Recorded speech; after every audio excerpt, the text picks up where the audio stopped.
Good day, ag chemistry students. How are you guys doing? Mrs. Ammon and I are trying to make the best of a laboratory for you.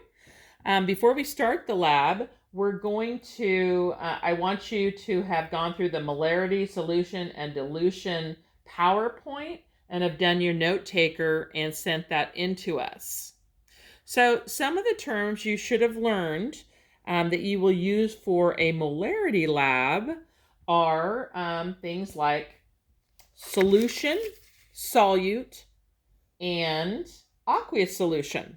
So if you look here, Mrs. Ammon and I are going to make some lemonade. So a water is a universal solute. It means it dissolves other things. Lemonade would be our example of our solute. So water is the solvent, lemonade is the solute. So as I put the solvent to make my lemonade in a cup, the only thing that's in there is water. So I take my solute and I add it to my solvent. I'm just going to put a little bit in.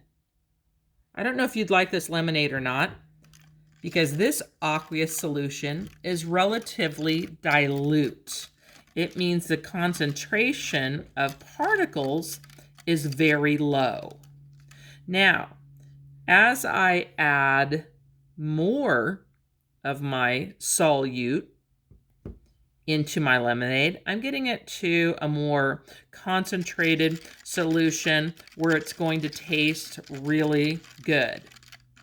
But what happens if I put more solute in my solvent? What do you think? Am I going to be able to dissolve it? Let's see. So I like really concentrated lemonade. So I'm putting my solute in my solvent. And it's gotten very, very dark. And I can hear it where the material is not dissolving all the way because it's reached its point of solubility, meaning that you cannot dissolve any more solute in the solvent. And you're going to do some problems called molarity.